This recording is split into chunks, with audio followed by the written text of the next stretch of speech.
My earliest memories are filled with the sound of shouting. Dad's voice would boom through our small house, making the walls seem to shake. Mom would try to keep her voice down, probably thinking of me and my baby sister Lillian, but sometimes she couldn't help but shout back. I was 7 then, and Lillian was just too young to really understand what was happening. I remember watching Mom brush Lillian's hair one morning, singing softly to her. That was the last time I saw her do that. Later that day, the shouting started again, worse than ever before. "You're impossible, Robert," Mom's voice cracked. "You control everything I do, everyone I talk to." The divorce happened fast after that.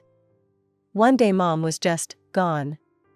Dad told us she'd left us, that she'd chosen alcohol and other men over her own daughters. I was old enough to feel confused and betrayed, but young enough to believe him completely. It wasn't long before Dad brought Sarah home.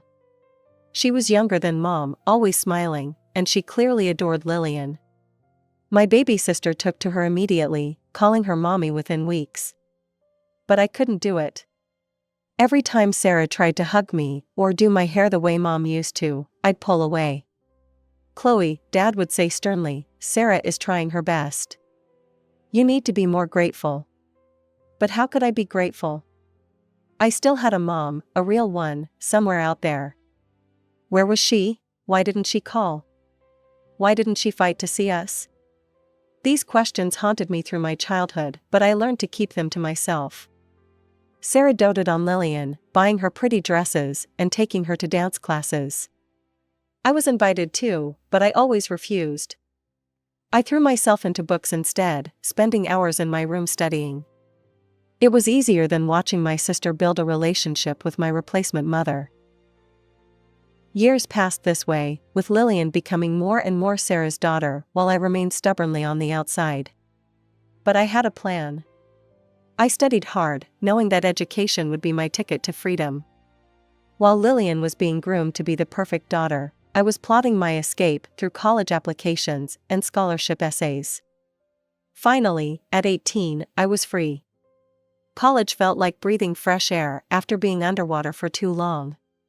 My dorm room might have been tiny, but it was mine, no Sarah hovering, no dad dictating rules, no constant reminder of being the difficult daughter. I still came home during breaks, trying to maintain some connection with Lillian. During one of these visits, in my final year, I found her in her room, which looked like a princess's chamber, all pink and white, courtesy of Sarah's decorating obsession. "So, what are your plans after graduation?" I asked, settling into her window seat. "Have you thought about which colleges you might want to apply to?" Lillian was sprawled across her bed, perfectly manicured nails tapping away at her phone screen. "Oh, I'm not going to college," she said, as casually as if she were discussing the weather. "I'm getting married." I nearly choked on my coffee. "Married? You're not even 18 yet." "When did this happen?" "Sarah introduced me to Marcus last year." She finally looked up from her phone, her eyes sparkling. "His family owns that big real estate company downtown, you know, Preston Properties? They're loaded, Chloe. And he's absolutely perfect." "But what about your dreams? You used to talk about becoming a teacher," I reminded her, thinking of the little chalkboard she'd had as a kid. Lillian waved her hand dismissively. "That was just kid stuff. Sarah says I don't need college anyway. She believes a woman's real purpose is to create a family and have children. Why waste time with degrees when I can start my real life now?" I gripped my coffee mug tighter, fighting the urge to launch into a lecture about feminism and independence. "Just think carefully about what you really want, Lil. Not what Sarah wants, not what Marcus wants. What you want." "I know what I want," she rolled her eyes. "Not everyone needs to be a career woman like you." The way she said it, like being a career woman was some kind of character flaw, made my stomach twist. But I stayed quiet.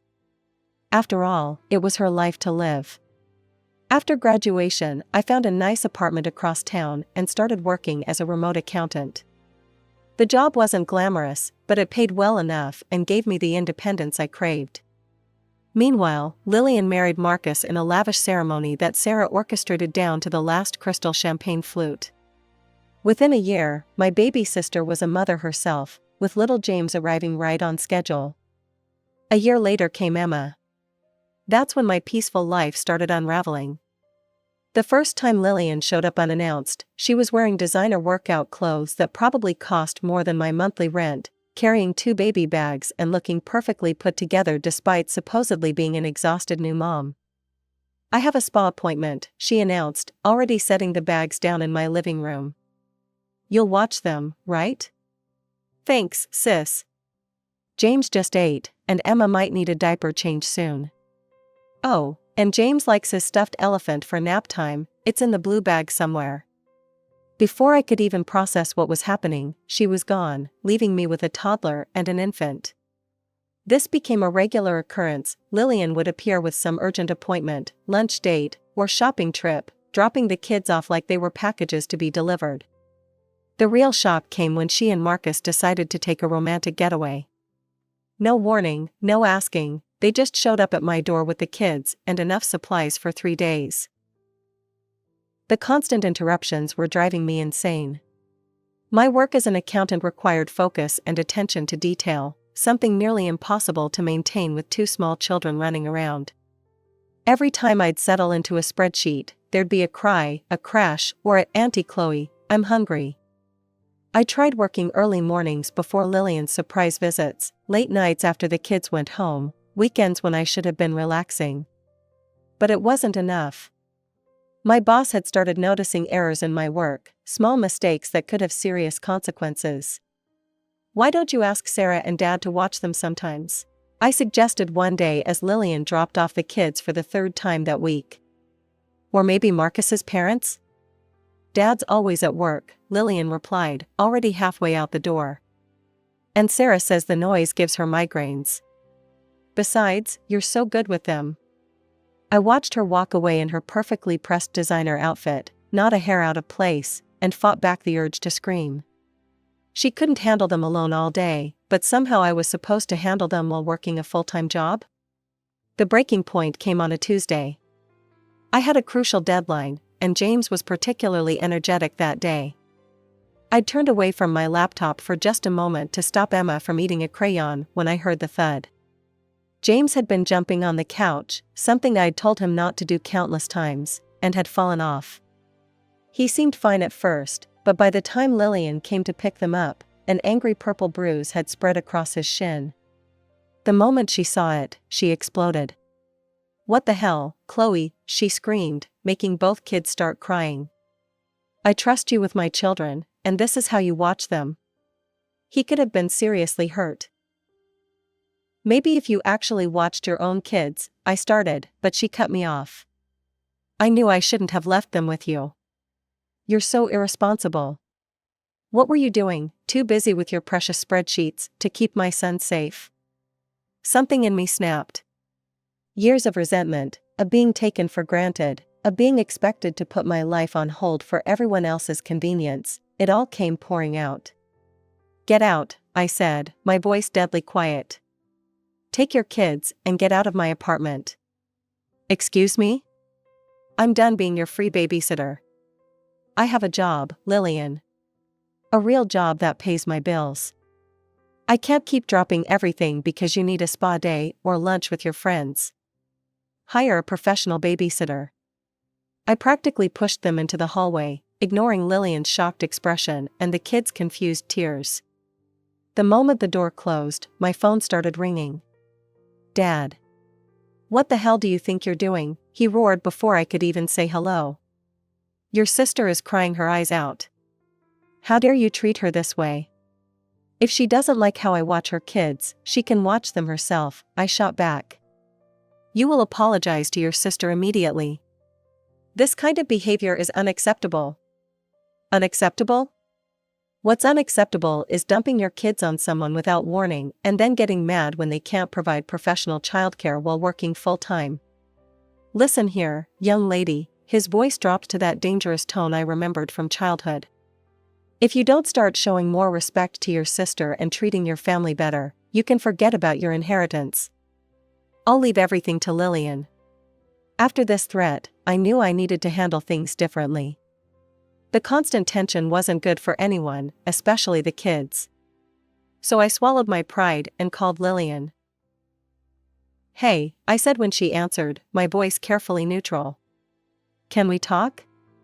"I was going to call you actually," she replied, sounding surprisingly calm. "I might have overreacted a bit yesterday." We met for coffee at a neutral location, the small cafe halfway between our apartments. Lillian looked tired, the perfectly put-together facade slightly cracked. "Look," I started, stirring my latte. "I love James and Emma, you know I do. But I can't keep dropping everything at a moment's notice. I need to be able to plan my work schedule." Lillian nodded slowly. "I get it. I guess I've been taking advantage a bit." We worked out a system. She'd give me at least 24 hours notice before bringing the kids over. No more doorstep drop-offs, no more surprise weekend stays. We'd stick to a regular schedule, Tuesday afternoons and Thursday mornings, when I could properly plan my workload around childcare. Things improved after that. The kids still came over, but on a predictable schedule that let me arrange my work accordingly. I even started enjoying our time together more, now that it wasn't forced on me.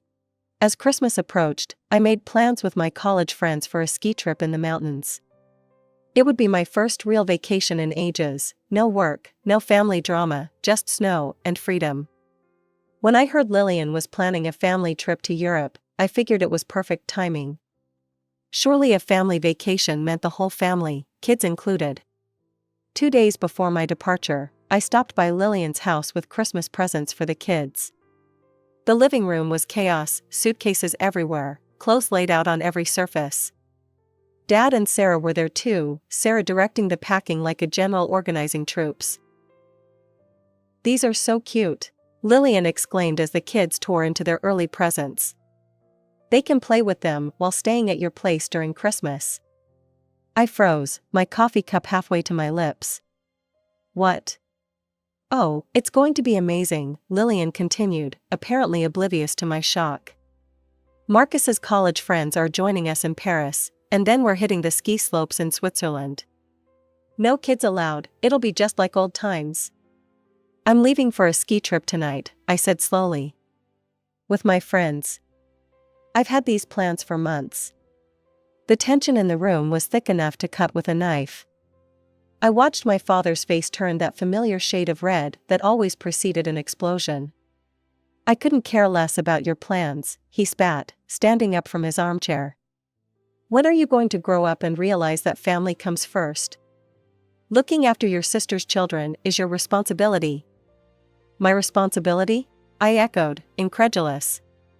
"Since when is it my responsibility to be their full-time babysitter?" Sarah stepped forward, her face a mask of disapproval I'd grown all too familiar with over the years. "Chloe, you can't just put your selfish desires above family plans. What were you thinking, making vacation arrangements without consulting any of us? That's not how family works."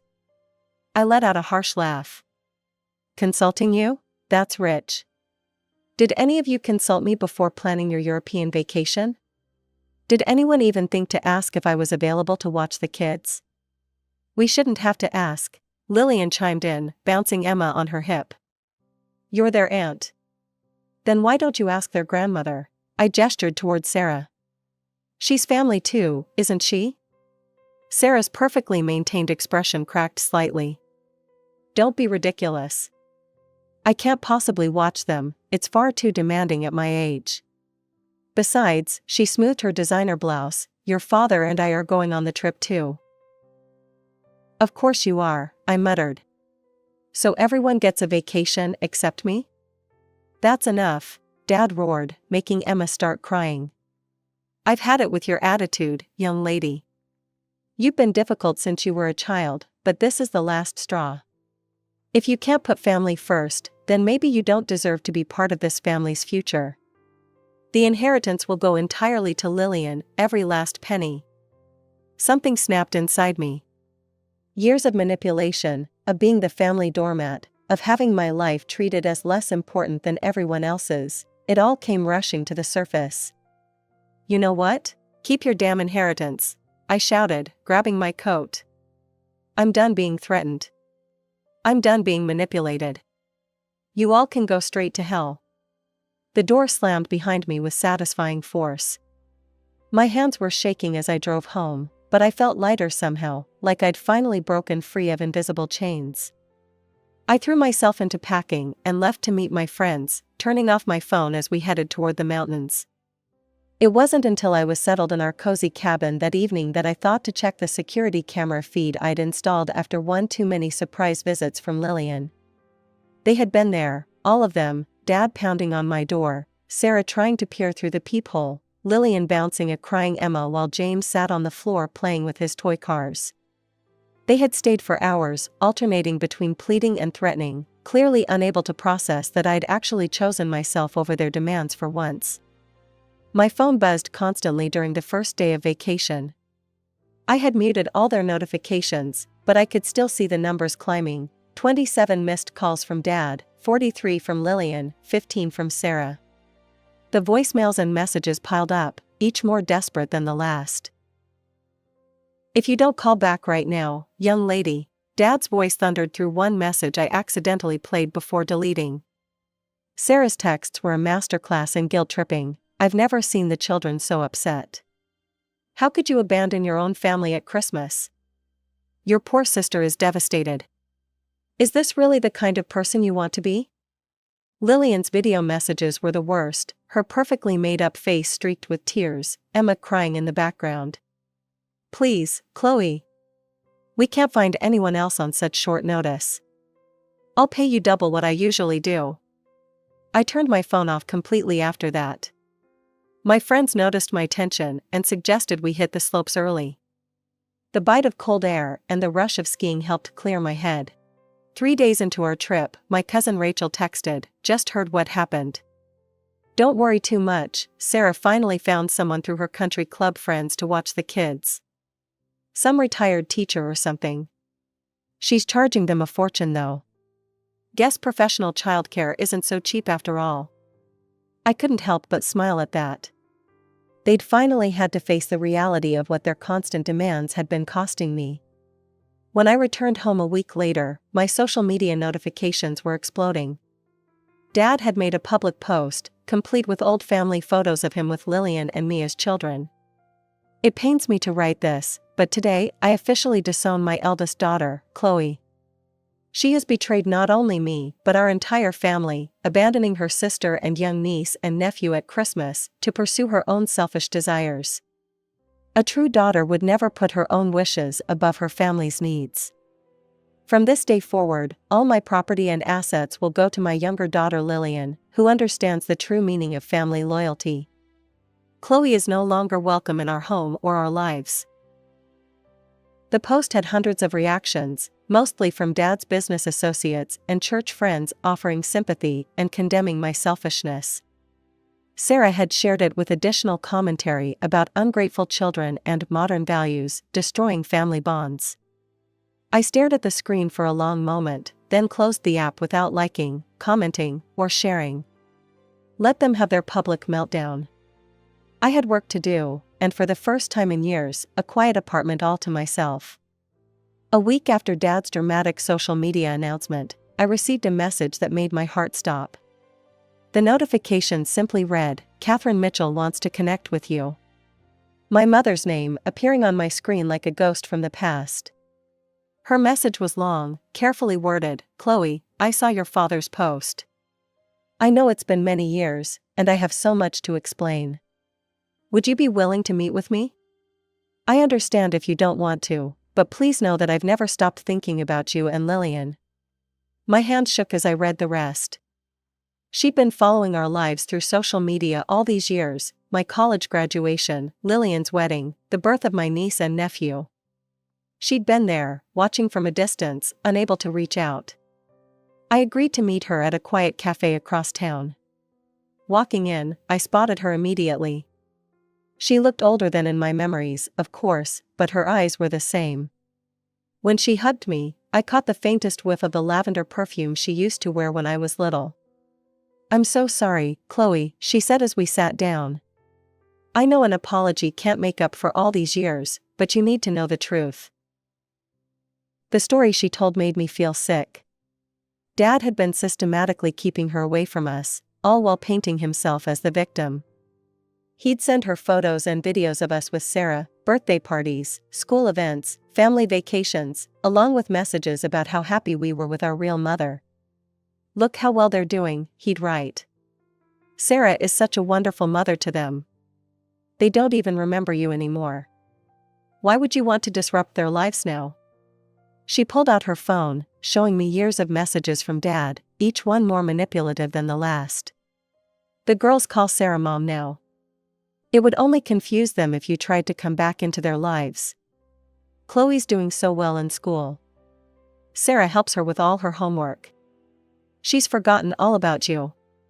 Lillian asked why she doesn't look like her mommy Sarah. We told her she takes after her daddy. She's so happy with that answer. Don't ruin it for her. But the biggest revelation was about money. Mom had been sending substantial alimony payments all these years, thanks to her successful career as a corporate lawyer and her marriage to a wealthy businessman. Your father and I had an agreement, she said, stirring her untouched coffee. All the alimony I paid for you was supposed to be given to you when you turned 18. It was enough to buy you a small apartment, give you a start in life. He promised me he'd tell you about it. I thought about all the times Dad had dangled his inheritance over my head, using it to control me. All those years, he'd been threatening to withhold money that wasn't even his to begin with, money that had come from the mother he'd told me had abandoned us. That night, I sat at my computer, fingers hovering over the keyboard. Then I started typing. In response to my father's recent post about disowning me, I feel compelled to share some truths that have recently come to light. For years, I believed what my father told me about my mother, that she abandoned us, that she didn't want us, that she chose alcohol and other men over her daughters. I believed him when he said we were better off without her. Today, I learned that every word was a lie. My mother never abandoned us. She was pushed away by a man who used manipulation and lies to maintain control over his daughters. While he painted himself as our savior, he was secretly receiving substantial alimony payments from our mother, money that was meant to be given to me when I turned 18. Instead, he held this money over my head for years, threatening to withhold his inheritance if I didn't comply with his demands. He sent our mother photos and videos of us with our stepmother, telling her we were happier without her, that we'd forgotten her, that we called another woman mom. He convinced her that reaching out would harm us psychologically. All while she watched us grow up from a distance, sending money she thought would secure my future. To my father, keep your money. I don't want an inheritance built on lies. I don't want anything from a man who could so cruelly separate children from their mother for his own benefit. To those who commented on his post about family loyalty, you don't know the whole story. You never did. The responses came flooding in immediately. Relatives I hadn't heard from in years expressed their shock and disgust. Old family friends reached out with stories of their own about Dad's controlling behavior. Several of Dad's business associates quietly unfriended him. Dad's message came late that night, Chloe, you've misunderstood everything. I was only trying to protect you girls. If you'll let me explain. I blocked him without reading the rest. Sarah tried calling next, then Lillian. I blocked them too. It hurt to cut off my sister, but watching her turn into a mirror image of our father hurt more. Her sense of entitlement, her manipulation, her absolute certainty that she was always right, she'd learned well from him.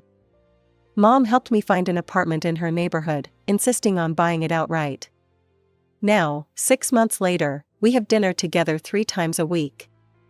She tells me stories about my early childhood, fills in the blank spaces in my memory. Sometimes we look through her old photos, ones I'd never seen before, of her holding me as a baby, teaching me to walk, reading to me and Lillian. Do you think you'll ever speak to Lillian again? Mom asked me recently. I thought about my sister, about how thoroughly Dad had shaped her into his image. Maybe someday, I said. If she ever learns to think for herself. But I'm not holding my breath.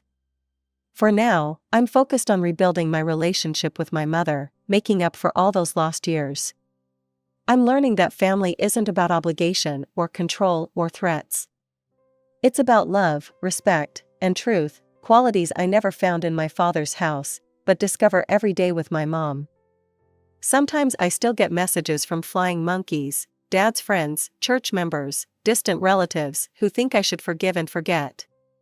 I delete them all. I've spent enough years living under the weight of other people's expectations. I'm finally free. My name is Jenna, and I grew up in what looked like the perfect family from the outside. We lived in a massive house in the wealthy part of town, complete with a pool and a 3-car garage that my father's luxury vehicles called home.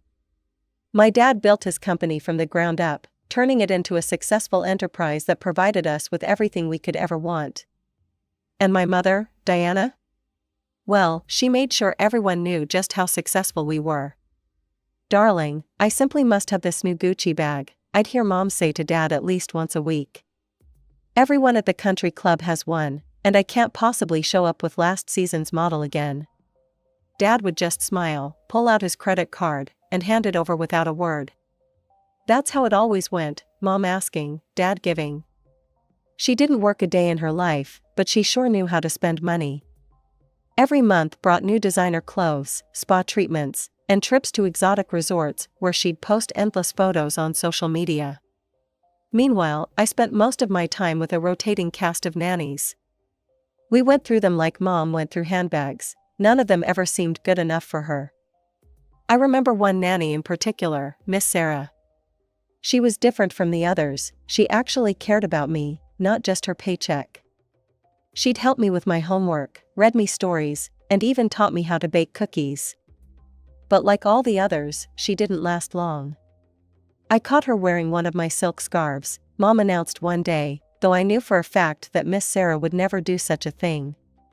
"We simply can't have staff who don't know their place." I was 14 when everything changed. Dad had been working late more often than usual, trying to close a big deal. Mom was planning her next vacation to the Maldives, completely oblivious to the stress lines deepening on Dad's face. Then one night, the phone rang. I can still hear Mom's scream echoing through our marble hallways. Dad had collapsed at his office, a massive heart attack, they said. By the time the ambulance arrived, it was too late. Just like that, my father was gone, and our perfect world began to crumble. The funeral was a blur of black dresses and sympathetic murmurs. I stood there, numb, watching Mom put on a show for all the guests. She was the grieving widow, playing her part perfectly, but I could see the panic in her eyes. Not because she'd lost her husband, but because she was about to lose her lifestyle. The day Mom walked into Dad's office and sat in his chair, I knew we were doomed. She spun around in it a few times, straightened her designer blazer, and called all the department heads for a meeting. I watched from the doorway as she tried to channel her inner CEO, but all I saw was a desperate woman playing dress up. "I've learned everything about this business from my husband," she announced to the room full of skeptical faces. "We're going to take this company to new heights." I wanted to scream. Dad hadn't taught her anything about business, she'd never shown any interest. The most involvement she'd had with the company was organizing the annual Christmas party. But now here she was, making grand proclamations about expansion plans and market strategies she clearly didn't understand. That night at dinner, she couldn't stop talking about her new role. "Did you know, Jenna, that your father had all these complicated spreadsheets? Well, I've simplified everything. Who needs all those numbers when you have instinct?" "Mom," I tried to reason with her, "maybe you should hire someone to help run things? Someone with experience?" She waved her hand dismissively. "Don't be silly, darling. I'm doing perfectly fine. You should hear how impressed everyone is with my natural business acumen." But they weren't impressed. Over the next few months, I watched as experienced employees started disappearing one by one. First went Dad's trusted CFO, then the operations manager, and soon even the junior staff were jumping ship. Meanwhile, I'd overhear whispered conversations about missed payments, canceled contracts, and mounting debts. Mom started taking money from the company accounts for her personal expenses, insisting she deserved it as the CEO. When I questioned her about it, she'd just pat my head and say, "You're too young to understand business, sweetie." Every family gathering became a stage for her delusions. "The company's never been better," she'd boast to our relatives. "I've modernized everything." James would be so proud. Dad would have been horrified. I was only 15, but even I could see we were heading for disaster. The final blow came just before my 16th birthday. The bankruptcy notice arrived on a Tuesday morning, right after Mom had ordered new office furniture for her expanding empire. We lost everything. The company was sold to pay the debts, but it wasn't enough. Our house went next. I watched as movers packed up our luxury furniture and Mom's designer wardrobe. We moved to a tiny house on the outskirts of town, the kind of place Mom used to drive past with her nose in the air. The only thing we had left was my college fund, money Dad had set aside in a protected trust that Mom couldn't touch. But that didn't stop her from trying. "Jenna, darling," she'd say, voice honey sweet, "you know we could use that money now. We can always figure out college later." "No, Mom. That's for my education." Her face would darken. "After everything I've done for you, this is how you repay me? By watching your mother struggle while you sit on a pile of money?" She'd give me the silent treatment for days after these conversations, but I stood my ground. I'd seen how quickly she could burn through money, and I wasn't about to let her destroy my future too.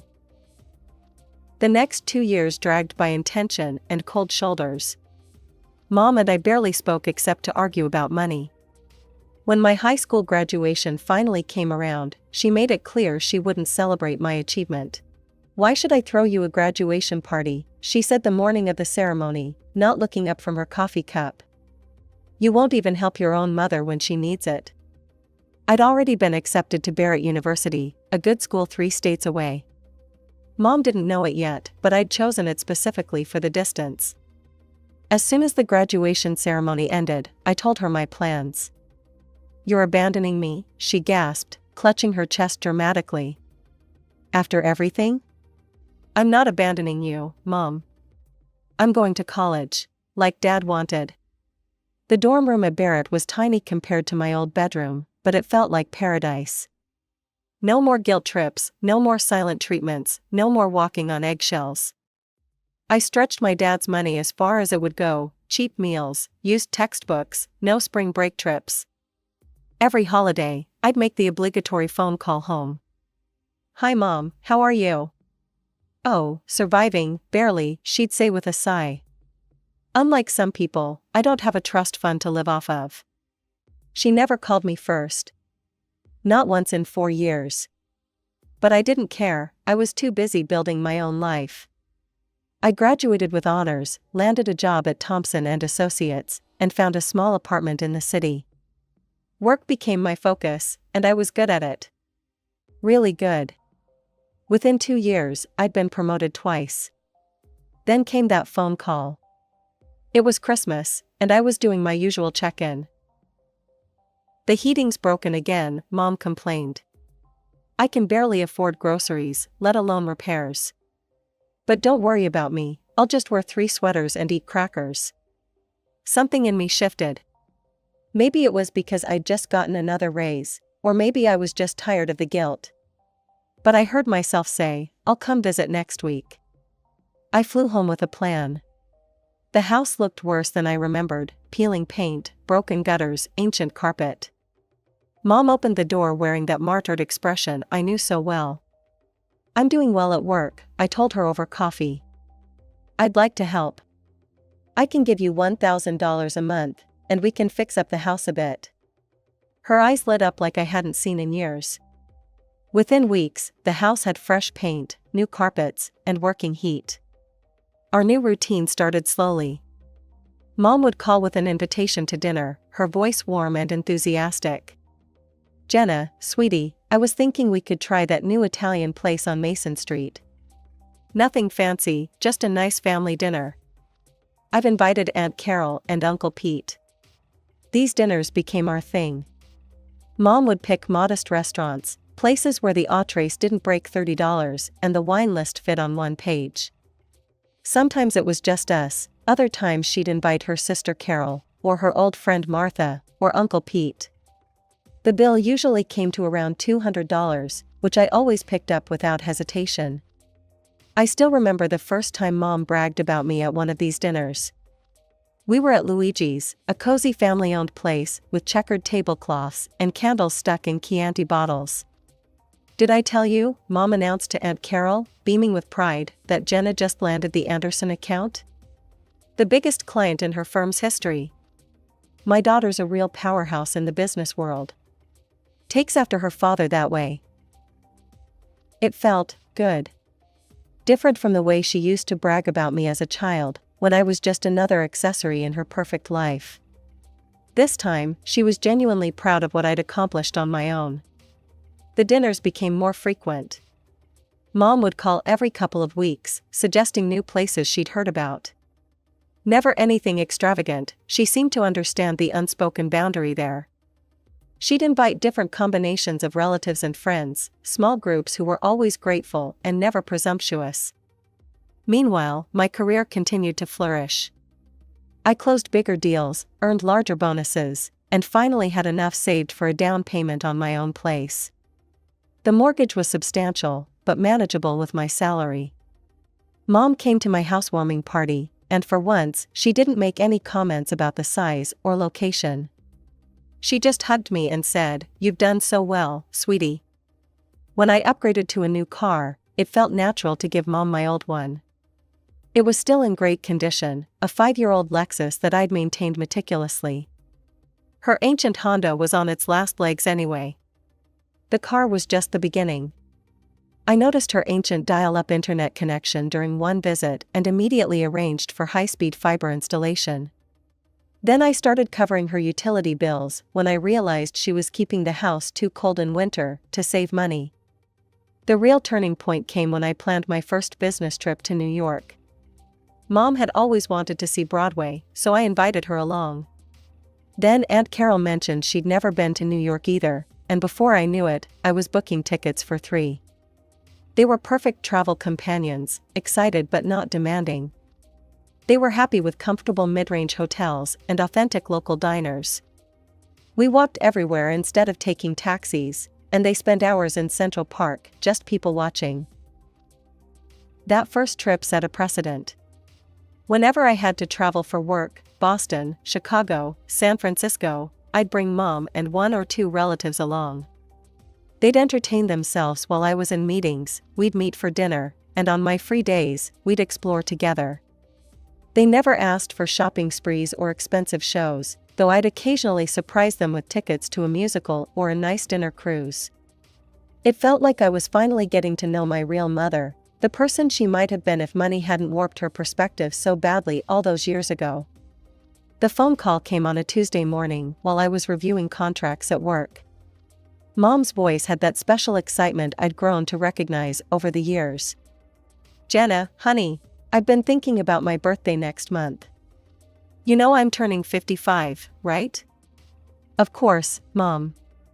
I was planning to come down for it. Did you want to do something special?" "Oh, yes, I want to celebrate properly this time. It's a big milestone, after all." I immediately started planning. "How about a nice dinner at your place? We could invite the usual crowd, Aunt Carol, Uncle Pete, Martha. I could hire a caterer, or we could order from that Italian place you love." "Oh no, darling," she cut me off. "Don't worry about any of that. I want to arrange everything myself this time. You've done so much for me lately, let me handle my own birthday celebration." Something in her tone should have warned me, but I was just happy to see her taking initiative. "Are you sure? I really don't mind helping." "Absolutely positive. Just show up at 7. I'll text you the restaurant address." When the day came, I flew in early and checked into my usual hotel. Mom had texted me an address I didn't recognize, but I didn't think much of it until my taxi pulled up at Le Chateau, the most expensive restaurant in the city. The kind of place where the menu doesn't list prices and you need reservations months in advance. The headwaiter led me through the main dining room, past the crystal chandeliers and gold-leafed walls, to a massive private section in the back. My heart stopped. There, spread across several tables draped in pristine white linen, sat at least 30 people, every relative we had, plus what looked like half of Mom's social circle. "Jenna," Mom rushed forward, tears gleaming in her eyes. She wrapped me in a tight hug that smelled of her favorite expensive perfume. "I'm so happy you're here." Stunned, I let myself be led to a seat. Aunt Carol reached across the table and squeezed my hand. "You're such a wonderful daughter," she gushed. "Your mother couldn't stop talking about how you insisted on throwing her this amazing party. The foie gras is divine, and I hear the Wagyu beef is coming up next." The room seemed to spin as realization hit me. Mom hadn't just arranged her own birthday party, she'd arranged an extravagant celebration that she expected me to pay for, without even telling me about it. My stomach churned as I watched plate after plate of obscenely expensive food arrive at the tables. Waiters glided between guests, pouring $500 bottles of wine like it was tap water. I spotted Japanese Wagyu beef that I knew cost $400 per serving, imported caviar, whole lobsters flown in from Maine. A quick mental calculation made me dizzy. $8,000, at least. Maybe more. Aunt Carol stood up, champagne flute in hand, gently tapping it with her silver spoon. The crystal ring echoed through the private dining room as conversations died down. "I'd like to make a toast," she announced, her face glowing. "To my wonderful niece, Jenna. Your generosity tonight shows just what an amazing daughter you are. The way you've taken care of your mother, and now this incredible celebration." "I'm sorry," I cut in, my voice shaking slightly. "But I need to stop you right there." The room fell silent. Mom's smile froze on her face. "I didn't arrange this dinner," I continued, looking around the room. "I didn't choose this restaurant. I didn't authorize any of these expenses. In fact, this is the first I'm hearing about any of it." Gasps rippled through the gathering. Someone's fork clattered against their plate. "Jenna," Mom hissed, her face reddening. "Don't be ridiculous. Of course you're paying for this. Who else would?" I stood up slowly, my chair scraping against the marble floor. "No, Mom, I'm not. I offered to host a nice dinner at your house or order from your favorite Italian place.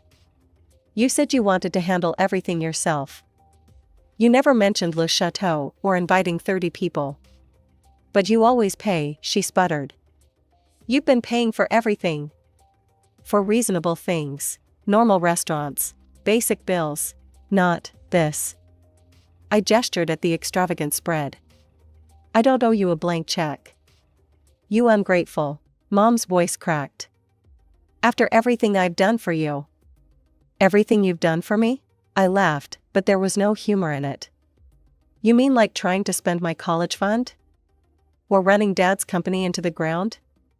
The silence in the room was deafening. I reached into my purse and pulled out my wallet, counting out $200. "This covers my pork chop and glass of wine," I said, placing the bills on the crisp white tablecloth. "Good luck with the rest." I walked out without looking back, my heels clicking against the marble floor like a countdown. Nobody called after me. Nobody tried to stop me. The night air hit my face like a slap as I emerged onto the street. I hailed the first taxi I saw and directed it to my hotel. As soon as I reached my room, I turned off my phone. I knew it would start ringing soon enough, angry calls from Mom, disappointed messages from relatives, demands for explanations.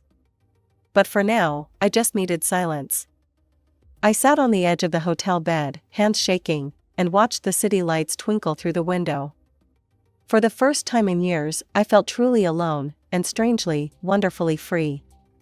The next morning, my phone nearly exploded when I turned it on. The notifications kept coming, 47 missed calls from Mom, 28 from Aunt Carol, 15 from Uncle Pete, dozens more from various relatives. The voicemail was full. I took a deep breath and called Mom. She picked up on the first ring. "Mom, I'm sorry about how things went down last night," I started, trying to keep my voice steady. "I'm coming over now. We need to talk about what happened at the restaurant." I genuinely thought she might meet me halfway.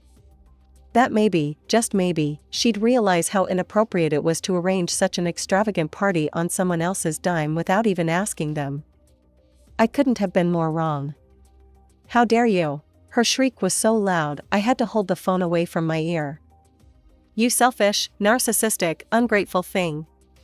Do you have any idea what you've done? Mom, if you just told me about. You completely humiliated me. In front of everyone. Do you know what happened after you stormed out like a spoiled brat? Everyone had to chip in $400 each to cover the bill. $400.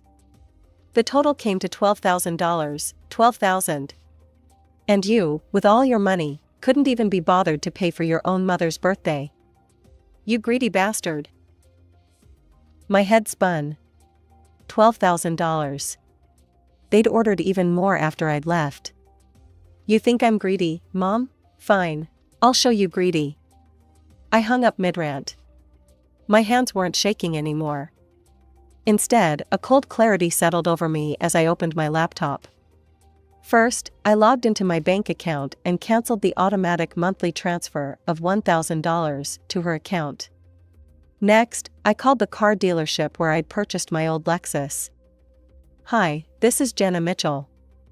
I need to arrange for a vehicle retrieval. The car is still in my name." 20 minutes later, a tow truck was on its way to Mom's house. I pulled up the internet service provider's website. 3 clicks and her high-speed connection was scheduled for disconnection. Finally, I opened my social media account and started typing. "Important announcement for my family members, effective immediately, I will no longer be financing any trips or travel expenses for my mother or relatives. Any previous arrangements are cancelled. Please make your own travel plans going forward." I hit post and closed my laptop. It felt like closing a chapter of my life. The fallout was nuclear. Within hours of my social media post, my notifications exploded with comments from relatives who, just days before, had been more than happy to enjoy my generosity. "How could you do this to your own mother?" Aunt Carol wrote. "After everything she sacrificed for you. You're nothing but a selfish, money-obsessed ingrate." Uncle Pete, who'd traveled with us to San Francisco just 2 months earlier, chimed in, "Your father would be ashamed of what you've become. Is this how he raised you? To abandon family?" The comments kept coming, each one more venomous than the last. My cousin Rachel, who I'd helped move into her new apartment just last year, posted, "Don't bother showing up at my wedding in September.